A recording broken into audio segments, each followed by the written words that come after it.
بسم اللہ الرحمن الرحیم. السلام علیکم. میں ہوں کرامت مغل اور میرے ساتھ ہیں عیسیٰ نقوی.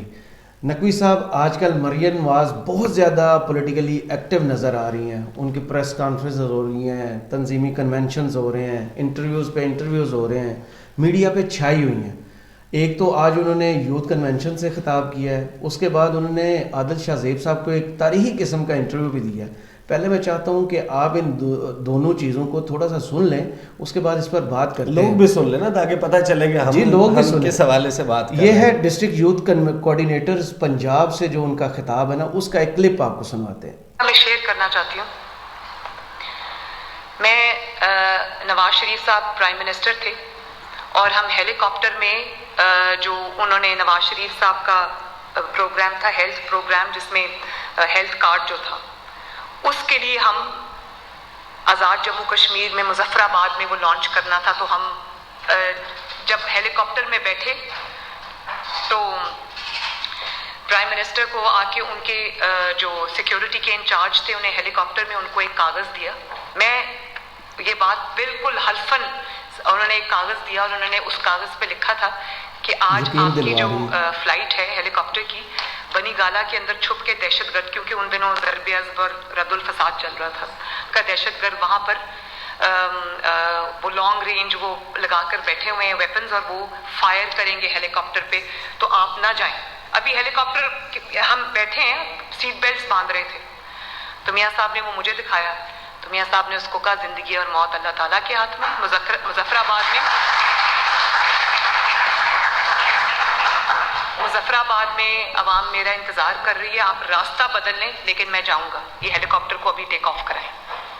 اچھا, اس کے آگے بھی انہوں نے گفتگو کی ہے, لیکن میرا خیال ہے کہ یہاں تک کافی ہے. چلے آپ کو سمجھ آ گیا کہنا کیا چاہ رہی ہیں. مریم بی بی ہمیں یہ اچھا, ایک تو نا میاں صاحب کا اور وہ پرچی والا جو تعلق ہے نا, پیپر پرچی پکڑائی پرچی, مطلب یہاں پہ آپ کو حلف اٹھانے کے بجائے پاکستان میں نا اس وقت ایک بڑا ان کے لیے ڈیلیما بن گیا ہے. وہ کوشش یہ کر رہے ہیں, کیونکہ ہمارے ہاں نا تاثر یہ ہے کہ لیڈر وہ ہوتا ہے جو بہادر ہو. صحیح.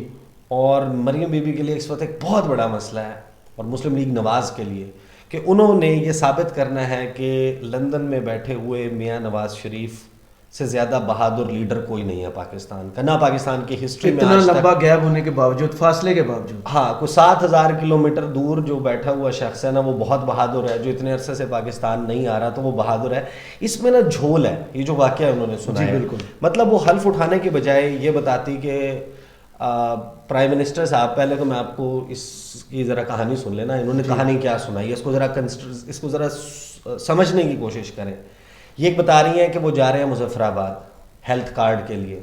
وہی ایک ہیلتھ کارڈ تو انہوں نے بند کرایا نا, یہ بتا رہی ہیں ہیلتھ کارڈ میاں صاحب کا بھی تھا نا, مظفر آباد وہ ہیلتھ کارڈ کے لیے جا رہے تھے. یہ دونوں ہیلی کاپٹر میں بیٹھ گئے, سیٹ بیلٹ لگا رہے تھے, تو اس وقت ان کا سیکیورٹی کا انچارج آیا. سیکیورٹی کے انچارج نے ان کے ہاتھ میں ایک پرچی پکڑائی, پیپر پکڑایا, اور یہ کہا کہ میاں صاحب, اس وقت کیونکہ ضرب عضب ہو رہا تھا, آپ مظفر آباد نہ جائیں, کیونکہ بنی گالا میں لانگ رینج میزائل لگا کے ویپنز لگا کے دہشت گرد بیٹھے ہوئے ہیں, اور وہ آپ کا ہیلی کاپٹر جو ہے وہ گرایا جا سکتا ہے. ماشاءاللہ. اور پرائم منسٹر نے کیا کہا آگے سے؟ پرائم منسٹر نے کہا کہ نہیں, میرے لیے میرے لوگ بہت اہم ہیں, میں جاؤں گا ہی جاؤں گا, آپ کسی اور راستے سے لے جائیں ہیلی کاپٹر, لیکن لے جائیں. یہ کون سا پرائم منسٹر ہے؟ Is it possible؟ نہیں, یہ پہلی اس میں جھول میں آپ کو 4 سے 5 چیزیں. پہلی بات یہ کہ میاں صاحب نے, اگر وہ پرائم منسٹر آف پاکستان تھے اور ان کو یہ اطلاع ملی کہ ان کے پڑوس میں 2 کلومیٹر کے فاصلے پہ دہشت گرد لانگ رینج ویپن لگا کے بیٹھے ہیں, تو وہ اپنے سیکیورٹی اداروں کے سربراہان کو طلب کرتے, ان سے پوچھتے کہ ان کی ناک کے نیچے یہ بنی گالا میں لانگ رینج ویپنز اور میزائل لگا کے, اینٹی ایئر کرافٹ لگا کے بیٹھے ہوئے دہشت گرد بیٹھے ہوئے کیسے ہیں؟ پہلی بات. دوسری بات, بھائی مظفر آباد جانے کو آرڈر کرنے کی بجائے, جب آپ کو جگہ پتہ ہے کہ کہاں پر دہشت گرد موجود ہیں, ان کے خلاف کارروائی کو آرڈر کرو. آپ کو وہاں پر بجائے اس کے کہ آپ اسے کہیں کہ روٹ تبدیل کر لیں, دہشت گردوں سے تھوڑا ادھر سے ہو کے گزر جا, بجائے یہ کہنے کے آپ کو کہنا چاہیے کہ آپ کہ آپ ہیلی کاپٹر پہلے بنی کا لاتا پھر وہاں سے. اب یہ شکر ہے کہ مریم بی بی نے یہ نہیں کہا کہ میاں صاحب گئے اور انہوں نے جا کے ریوالور اٹھایا اور انہوں نے کہا کہ میں دہشت گرد ہوں گا, کلا کما کر دوں گا, اس سے پہلے میں سکون سے نہیں بیٹھوں گا. دوسری بات یہ کہ جو لوگ پروٹوکول سے واقف ہیں, جن کو علم ہے, پرائم منسٹر پتہ ہے جی, جو پرائم منسٹرز ہوتے ہیں, پریزیڈنٹس ہوتے ہیں, جن کو اسٹیٹ لیول کی سیکورٹی دی جاتی ہے, ان کے جو ٹریول پلانز ہوتے ہیں نا, وہ ان کے اپنے اختیار میں نہیں ہوتے. بالکل ایسے ہی ہے. اور اگر کسی جگہ کی سیکورٹی کلیئرنس نہ ملے, ان کو وہاں پر جانے کی اجازت نہیں دی جاتی. وہ اپنی مرضی سے یہ انتخاب نہیں کر سکتے کہ وہ فلاں جگہ پر فلاں بجے پہنچ جائیں گے, اور وہ پہنچ بھی جائیں.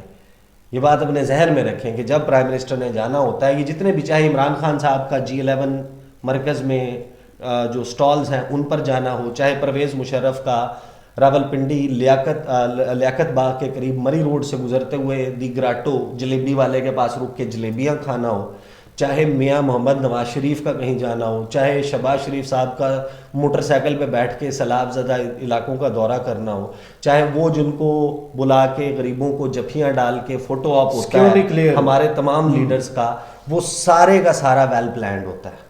صحیح, وہ تمام کا تمام اسی طریقے سے ہوتا ہے. ان کی سیکیورٹی کلیئرنس ہوئی بھی ہوتی ہے, ان کی تلاشی ہوئی بھی ہوتی ہے. ایسے تھوڑی ہوتا ہے کہ میاں صاحب نے مجمع میں سے دور سے جاتے ہوئے کہا کہ اس کو بلا لو میرے پاس, میں ان سے جفی مارنی ہے, یا عمران خان نے کہا کہ فلانے کو بلا لو. ایسے نہیں ہوا کرتا. دوسری بات یہ کہ جو ٹریول پلان ہوتا ہے وہ ایسے تھوڑی ہوتا ہے کہ پرائم منسٹر نے کہا کہ نہیں یار ادھر سے نہیں, ادھر سے گھما کے گزار لیں. آپ کو پتہ ہے کہ جو اسلام آباد ہے, اسلام آباد میں بڑے اسپیسیفک روٹس ہیں. آپ کے پاس کچھ نو فلائی زونز ہیں. مجھے خود ایک مرتبہ اتفاق ہوا کہ ہم تربیلا ڈیم سے واپس آ رہے تھے. تربیلا ڈیم کی اپریزنگ کا ایک وہ تھا پروجیکٹ, 2 ہیلی کاپٹرز تھے آگے پیچھے. آگے والے ہیلی کاپٹر میں جو امریکن سفیر ہے وہ تھا, کیونکہ وہ لوگ کر رہے تھے, Richard Olsen was ambassador at that time. ہم پیچھے والے ہیلی کاپٹر میں تھے اور ہمارے ساتھ جو ایک سینئر پائلٹ اور اس کے ساتھ جو کو پائلٹ تھے اور ایک ٹریننگ پائلٹ بیٹھے ہوئے تھے, ان کو کنٹرول دے کے ساتھ میں وہ گفتگو بھی کر رہے تھے. اینڈ آئی ریممبر کہ ڈاکٹر عبد القدیر خان صاحب کی ریزیڈنس جو کہ فیصل مسجد کے پاس ہے, جو ٹریننگ پائلٹ تھے جو ساتھ میں تھے, ان کو انہوں نے بتایا کہ this is a no fly zone, you can not fly over it. تو اس کا ایک ڈیزگنیٹڈ روٹ ہے. اسی طریقے سے جو پرائم منسٹر کے ڈیزگنیٹڈ روٹس ہیں, ایسا تھوڑی ہے کہ آپ نے موٹا ادھر سے موڑ لیں جہاز اور ادھر سے موڑ لیں, موڑ کے جناب کچے سے اتار کے لے جائیں. تو یہ بالکل جو اسلام آباد کے رہنے والے انہیں تو پتا ہے پرائم منسٹر ہاؤس کدھر ہے, ہیلی پیڈ کس جگہ پر ہے, کس جگہ سے آنا ہوتا ہے, کس جگہ سے جانا ہوتا ہے, وہ ڈیزگنیٹڈ روٹس ہیں. ان کے اوپر دیگر پروازیں نہیں کی جاتی. اسی طریقے سے جو اسٹریٹجک انسٹالیشنز ہیں, جو کچھ مقامات ہیں اسلام آباد کے, وہاں پر اینٹی ایئر کرافٹ گنز بھی لگی ہوئی ہیں. جو فضائی سیکیورٹی ہے اس کو انشور کرنے کے لیے بھی یہ جو ہمارا پورا اسلام آباد ہے وہ ایسے تھوڑی ہے مطلب آپ جو مرضی کہہ دیں گے. ابھی یہ آپ نے صرف بہادر ثابت کرنے کے لیے مطلب یہ جو قصہ سنا دیا, آپ کو یہ بتانا چاہیے تھا کہ پرائم منسٹر نے کیا, یہ ٹائم بہت زیادہ ہو جائے گا. کچھ بھی نہیں ہے, یہ کچھ بھی نہیں ہے. اس کے علاوہ بھی انہوں نے حیران کن انکشاف کیا, وہ بھی آپ کو سنواتے ہیں, جو کہ عادل شاہ زیب صاحب کو جو انہوں نے انٹرویو دیا اس میں کیا گیا. یہ شروع سے سنائیے گا. جی میں شروع سے, درمیان میں جو ہے وہ اس کے بیمار تھے, وہ بیمار نہیں. عادل ایک تو وہ واپس آ رہے ہیں انشاءاللہ, جلدی آئیں گے, لیکن مجھے اس بات کا جواب چاہیے کہ ان کو یہاں سے جانا کیوں پڑا. بیمار تھے, وہ بیمار نہیں تھے, ان کو بیمار کیا گیا تھا.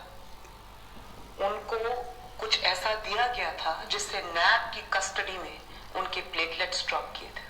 اور پھر جب ان کی, کیونکہ اس میں یہ کبھی نہ کبھی یہ چیز سامنے آئے گی, اس میں عمران خان ملوث تھا. اور جس طرح سے پوائزن کیا گیا تھا, بالکل کیا گیا تھا. نہیں میں الزام نہیں لگا رہی, یہ بات سامنے آئے گی. اور جب ان کی حالت اتنی بگڑ گئی کہ ان کو زندگی اور موت کی کشمکش میں وہ آ گئے, تو اس کے بعد کچھ لوگوں کے ہاتھ پاؤں پھول گئے. ان کو باہر بھیجنا ان کی مجبوری بن گئی, کیونکہ یہ بات انہوں نے کی تھی کہ خدا نخواستہ نواز شریف کو کچھ ہو گیا تو یہ ہمارے ماتھے پہ لگ جائے گا, یہ الفاظ تھے. تو کیوں ایسا ہوتا ہے؟ یعنی کہ نقوی صاحب کچھ بھی آپ بولیں گے اور لوگ بلیو کر لیں گے. اچھا دیکھیں, میں آپ کو ایک بات بتاؤں, مریم بی بی نے جو یہ بات کی ہے نا کہ ان کو کچھ کھلا دیا تھا, اور ایسے واقعات ہوتے ہیں. اچھا, ایسے واقعات جو ہیں وہ ہمیں اس کی مثالیں بھی ملتی ہیں. میں آپ کے سامنے کچھ ایسے پروجیکٹس بھی رکھوں گا, کچھ اس کی تفصیل بھی رکھوں گا, لیکن پہلے جو مریم بی بی نے کہا ہے یہ بڑا سنجیدہ الزام ہے, اور اس الزام کی تحقیقات وہ حکومت میں ان کو کس نے روکا ہے؟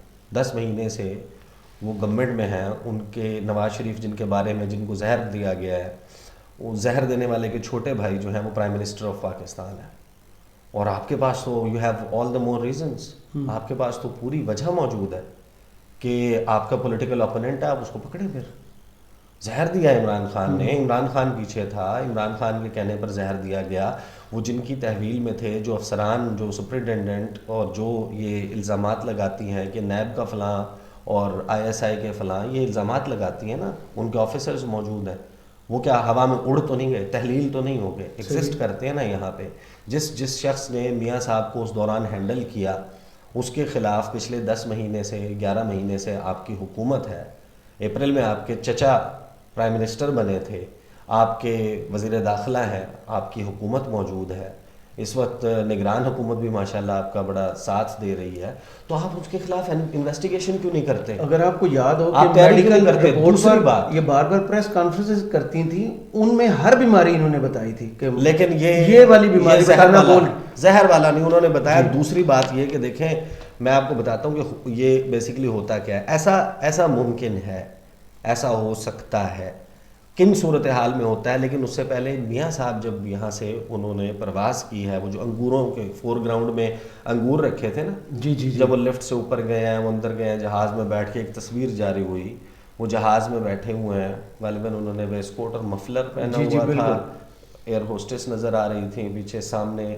ٹیبل پہ انگور پڑے تھے، کچھ فروٹس پڑے ہوئے تھے، وہ فور گراؤنڈ میں تھے اور بیک گراؤنڈ میں میاں صاحب تھے، وہ تصویر جاری ہوئی، اس کے بعد میاں صاحب وہاں پر پہنچے، ان کو علاج وغیرہ اور وہ چلتا رہا، بلڈ سیمپلز لیے جاتے ہیں، پتہ چل جاتا ہے کہ فلاں چیز جو ہے وہ فلاں کیمیائی مادہ ان کے جسم میں داخل کیا گیا ہے اور اس کی وجہ سے یہ ری ایکشن آیا ہے۔ ایسے کوئی کیمیائی مادے نہیں موجود کہ جن کے بارے میں یہ نہ پتہ چلے، مختلف ٹیسٹ موجود ہیں نا۔ دوسری بات یہ کہ جو ظاہر ہے کہ دو چیزیں ہیں، ایک وہ بہادری والی، جی، دوسرا یہ پبلک سمپتھی، ان دونوں چیزوں سے لوگ اٹریکٹ ہوتے ہیں نا۔ تو آپ اپنا بیانیہ ماشاءاللہ بڑا کرافٹ کر رہے ہیں، سب کچھ کر رہے ہیں، لیکن دس از ویری سیریس۔ اب آپ اس کو آخر تک لے کے جائیں، آپ نیشنل ٹیلی ویژن پر بیٹھ کے پبلک سمپتھی اگر گین کرنے کے لیے یہ کر رہی ہیں تو آپ کو نہیں کرنا چاہیے۔ دوسری بات یہ کہ اگر آپ تھوڑا سا ریسرچ کریں تو آپ کو پتہ چلتا ہے سی آئی اے ایک ہے، اس کو کہتے ہیں مائنڈ کنٹرول ویپنس، صحیح، جس کا الزام کچھ عرصہ پہلے امریکہ نے چین پہ لگایا کہ چین نے مائنڈ کنٹرول ویپنس بنا لیا، اور امریکہ کی جو اپنی ہسٹری ہے وہ میں آپ کو بتاتا ہوں کہ جو سی آئی اے ہے اس نے خفیہ طور پہ 1945-46 آنورڈس اوپنلی اور اس کے بعد چھپ چھپا کے کچھ آپریشنز، کچھ پروجیکٹس چلائے۔ ایک آپ سرچ کیجئے گا، آپریشن بلو برڈ، صحیح، ایک ہے پروجیکٹ بلو برڈ، سوری آپریشن نہیں، پروجیکٹ بلو برڈ، پروجیکٹ ایم کے ناؤمی، پروجیکٹ سرچ ایم کے سرچ، پروجیکٹ ایم کے الٹرا۔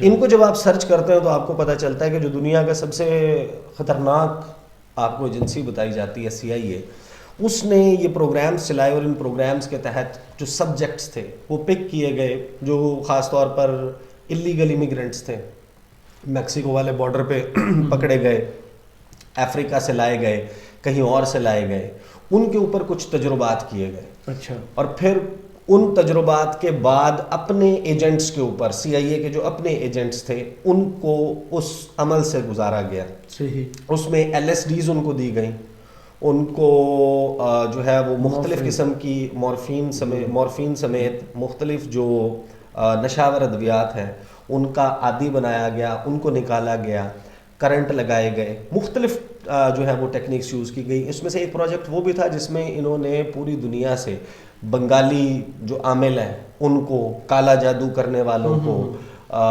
وچ ہنٹرز کو، افریقہ کے جنگلوں میں جادو کرنے والوں کو، پامس کو، ستاروں کے علم نجوم جاننے والوں کو اکٹھا کیا۔ ان سے بھی یہ ساری چیزیں انہوں نے سیکھنے کی کوشش کی کہ یہ کیسے کرتے ہیں، لوگوں کے ذہن کو کیسے کنٹرول کرتے ہیں، ہپناٹزم کیا ہوتا ہے، یہ سارا کچھ انہوں نے کیا۔ اور اس کا مقصد کیا تھا؟ اس کا مقصد یہ تھا کہ مختلف انہوں نے اچیو کرنے تھے ٹارگٹس۔ ایک اس میں یہ تھا کہ آپ نے اپنے کسی ایجنٹ کو ان کے زیر اثر رکھنا ہے، ان کیمیائی مادوں کے، ان ادویات کے زیر اثر رکھنا ہے، اور اس کے اینڈ کے اوپر رزلٹ یہ نکلے گا کہ بندہ اپنی شناخت بھول جائے گا، اچھا، اس کو نہیں یاد ہوگا، پھر آپ اس کو جو پڑھائیں گے، جو بتائیں گے، وہ سمجھے گا کہ میں وہی ہوں۔ وہ اپنا ماضی بھول جائے گا, وہ ایک ڈفرینٹ قسم کی لائف جی رہا ہوگا. آپ اس کو تجربہ یہ تھا کہ آپ نے ایک ایجنٹ ایسا تیار کرنا ہے جو کسی کو جا کے اسیسینیٹ کرے, مارے, مارنے کے بعد پکڑا جائے, پکڑے جانے کے بعد قبول کرے کہ میں نے مارا, اور یہ بھی بتائے کہ میں نے فلاں وجہ سے میری ریزنٹمنٹ تھی, اس وجہ سے میں نے مارا, اور آپ کا کہیں نام نہ ہے. یہ تجربات کیے گئے ہیں, لیکن ان تمام تجربات میں ایک بات بڑی واضح اور کامن ہے کہ یہ جب آپ کو اس قسم کے کیمیائی مادوں کے, اس قسم کے پوائزنس مٹیریل کے, اس قسم کی ادویات کے, اس قسم کی جو سائیکولوجیکل چھیڑ چھاڑ ہے آپ کے ساتھ, اس کے بعد جو سبجیکٹ ہوتا ہے وہ کبھی اس قابل نہیں رہتا. میں خود کوئی ڈاکٹر نہیں ہوں, لیکن میں نے تو یہ چیزیں پڑھی ہیں, اور یہ پبلک ڈومین میں موجود ہے. CIA کے ڈی کلاسیفائڈ ڈاکومنٹس, گوگل کے اوپر آپ لکھیں ان پروجیکٹس کا نام آپ کو مل جائیں گے. صحیح. اس کا مقصد, اغراض و مقاصد, کب سے کب تک چلا, کب بند کیا, کیوں بند کیا, ابھی بھی جاری ہے, چھپ چھپا کے ابھی بھی جاری ہے, اور یہ سب کچھ کرتے ہیں. یہ کیونکہ وہ اب وہ ہو گیا نا سو کالڈ سیولائزڈ, تو وہ سامنے نہیں لاتے. اس میں ہوتا یہ ہے کہ جس سبجیکٹ کو آپ اس عمل سے گزارتے ہیں, پھر وہ شخص نہیں رہتا, اس کی شخصیت تبدیل ہو جاتی ہے, اس کی گفتگو تبدیل ہو جاتی ہے, اس کی یادداشت چلی جاتی ہے, وہ گفتگو کرتے ہوئے اب بات میں بے ربط ہو جاتا ہے, اس کے سمٹمز جو ہیں وہ ظاہر ہوتے ہیں, اس کی آئی بالز مختلف طریقے سے رول کرنے لگ جاتی ہیں, اس کو جھٹکے لگتے ہیں, وہ لوگوں کو چہرے دیکھ کے پہچانتا نہیں ہے, کسی شخص کو کسی اور نام سے پکارنے لگتا ہے, اس قسم کی باتیں کرتا ہے. تو وہ بتائیں کہ کیا واقعی اگر خدا نہ خواستہ میاں صاحب اگر تو اس پروسیس سے گزریں, then this is a very serious allegation, should be investigated. اور کوئی بھی بندہ جو اگر اس میں ملوث ہے میاں صاحب کو زہر دینے میں, تو اس کو تو لٹکا دینا چاہیے, اس کو قرار واقعی سزا دینی چاہیے. صحیح. بہت شکریہ عیسیٰ نقوی آپ کے تجزیے کا. آپ کو یہ ویڈیو کیسی لگی کمنٹس باکس میں ہمیں ضرور بتائیے گا. اجازت دیجیے, اللہ حافظ. اللہ حافظ.